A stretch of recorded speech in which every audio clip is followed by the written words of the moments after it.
תודה אורה.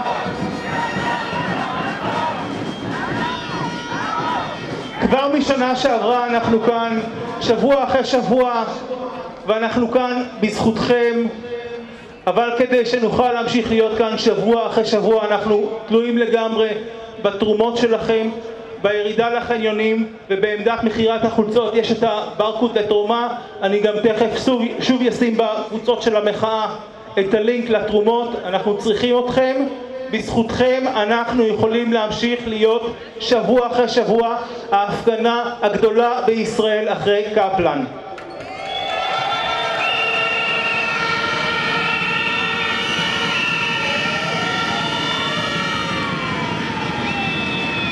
הנואם האחרון לערב הוא לוחם הדמוקרטיה, עורך הדין ממערך ההגנה על כל עצורי המחאה, מגיש בכיר בדמוקרט TV,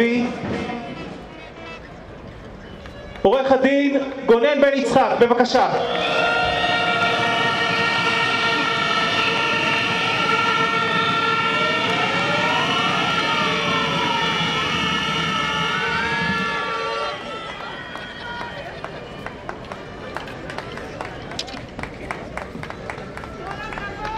תודה. ערב טוב כפר סבא. ערב טוב. תראו, השנה הזו הייתה אולי אחת השנים הרעות ביותר שידענו מאז קום המדינה. צריך להגיד את האמת, אנחנו כל תחילת שנה, בראש שנה, מברכים שנה טובה. מקווים שהשנה הבאה תהיה שנה יותר טובה מקודמתה. והשנה האחרונה הייתה שנה מאוד מאוד קשה. דיברו לפניי אלוף מתן וילנאי ואורה בוגרת קורס חובלים. בשבוע שעבר, הסתיים עוד קורס חובלים. נדמה לי שזה קורס 147.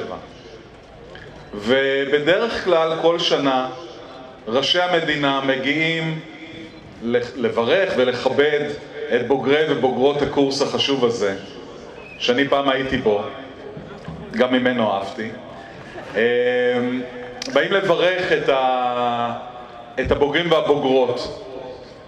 השנה היה שם כמובן הרמטכ"ל. ראש הממשלה נבצר ממנו להגיע, ראש ממשלה נבצר. כן, בוא נשמיע לו מה אנחנו חושבים עליו.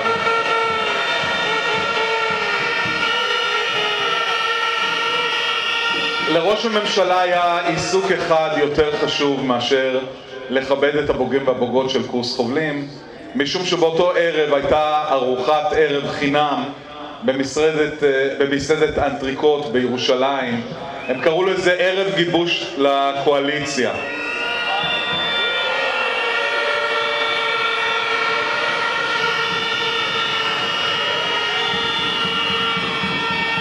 אז אם אתם שואלות ושואלים את עצמכם מה יותר חשוב מאשר להגיע לכבד את בוגרי ובוגרות קורס חובלים, אז סטייק חינם כנראה זו התשובה. בושה, כן, אפשר להגיד בושה.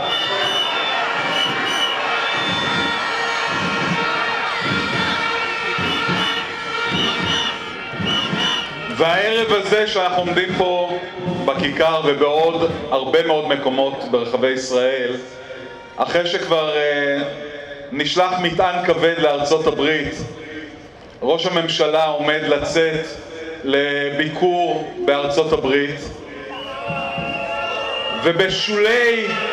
ובשולי הנאום שהוא הקדים, או אחר, או השד יודע מה, למי זה אכפת בכלל, הוא עומד גם להיפגש עם הנשיא ביידן, והנשיא ביידן כנראה לא הולך לדבר איתו על דברים שקשורים למזרח תיכון. כבר קיבלנו הודעה מהסעודים שנורמליזציה אין מה לדבר כרגע, וזה די ברור. אפילו לסעודים הדמוקרטיה יותר חשובה מאשר לנו, זה בכלל, זה פלא פלאים. הנשיא ביידן הולך לדבר עם נתניהו על ערכים משותפים. אבל כשהנשיא ביידן מדבר על ערכים משותפים, הוא מדבר על הערכים שמשותפים לנו, כולנו, ולארצות הברית, לא לנתניהו ולא לממשלה של נתניהו.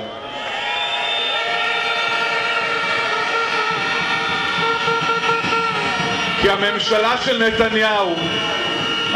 של נתניהו שמובלת על ידי קבוצה קיצונית ומשיחית שתופסת אותו במקום רגיש, ונתניהו מתמסר משום שהוא עבריין והוא יודע את זה והוא רוצה להתחמק מהכלא.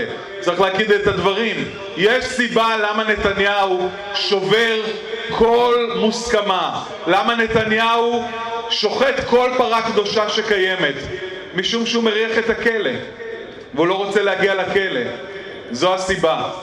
ובמסגרת השחיטה הזו הוא מוכן לשחוט את הדמוקרטיה, הוא מוכן לשחוט את מגילת העצמאות, הוא מוכן לשחוט אפילו את צה"ל, העיקר שהוא לא יגיע לכלא.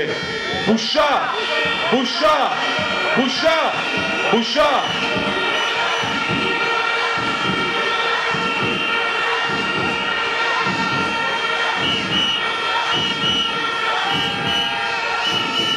באתי לפה בערב טיפה יותר מוקדם יחד עם לי אשתי, ואנחנו ראינו פה את השלט של יוצאי שב"כ למען הדמוקרטיה. חייב להגיד לכם, כמי שהגיע גם מהארגון הזה, להאמין שיהיה יום שבו יוצאי שב"כ יצאו מהאפלה של עבודת המודיעין לאור של המלחמה על דמוקרטיה, לא הייתי מאמין שזה יקרה. השבוע הזה שרה בממשלה יצאה נגד ראש השב"כ ונגד עובדי השב"כ וטענה שעובדי השב"כ הם שקרנים ושראש השב"כ שקרן.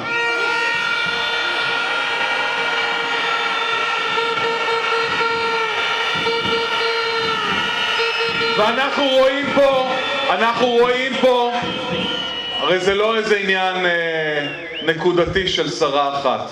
מיד אחרי זה הגיע קמפיין מתוזמן של שרים וחברי כנסת, שרות וחברות כנסת, שטוענים שבכלל לא מאמינים לחקירה של שב"כ במה שקשור לרצח משפחת דוואבשה, שצריך להוציא את הרוצח בן אוליאל לאגף התורני מההפרדה שבה הוא נמצא.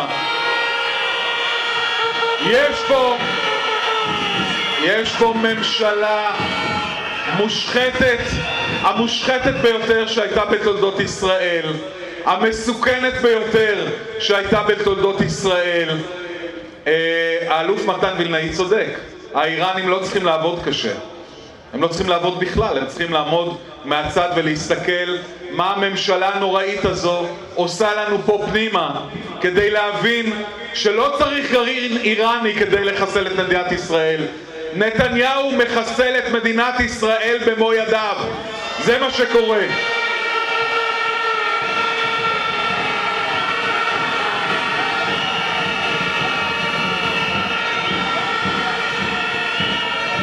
זו הייתה שנה שבה בשלב מסוים השר לביטחון לאומי איתמר בן גביר, האיש שהורשע בעבירות של טרור, האיש שהורשע פעם אחרי פעם בעבירות פליליות, היום מסתבר לא רק עבירות פליליות אלא הוא גם שם קצוץ על החוק במה שקשור לחוקי התנועה, עם לפחות 78 הרשעות תעבורה, פצצה מתקתקת שנוסעת בכבישי ישראל.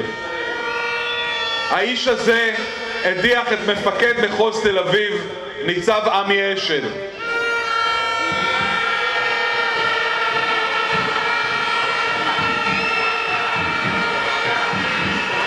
באמת בושה. יש אחד הפרויקטים האזרחיים המדהימים שצמחו מתוך המחאה הזו, פרויקט אלימות, שזה פרויקט שבאמצעותו אפשר לדווח על מקרי אלימות שקורים, ולצערנו קורים די הרבה במהלך מחאה, והוא גם מאפשר לדווח על אלימות משטרתית.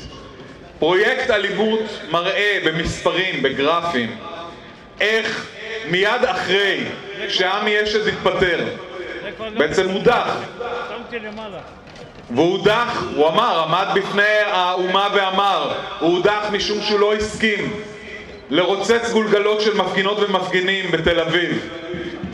אנחנו רואים מיד אחרי זה קפיצה דרמטית בכמות האלימות המשטרתית, ויותר מזה, בכמות המפגינות והמפגינים שהתאשפזו בבתי חולים בעקבות אלימות משטרתית. זו השנה שהייתה.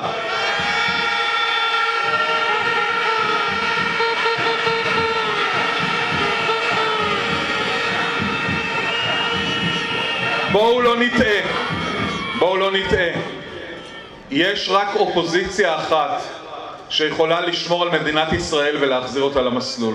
האופוזיציה הזו לצערי לא יושבת בכנסת. אנחנו כולנו יודעים, בלי קשר כל אחד לעמדותיו הפוליטיות ולמה שהוא מצביע או מצביעה, וזה בסדר. אני לא נכנס פה לפוליטיקה, אבל אנחנו כולם יודעים שהאופוזיציה האמיתית נמצאת ברחוב. זה רק אנחנו יכולים להציל את מדינת ישראל.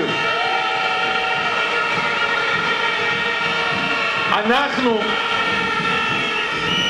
שלקחנו חזרה את השליטה בדגל ישראל, עד כדי כך שהצד השני מניף מולנו את הדגלים של ליכודיסטן או ביביסטן, או תקראו לזה איך שאתם רוצים, כי הם כבר לא מניפים דגלי ישראל, הם מניפים דגלים כחולים של הליכוד.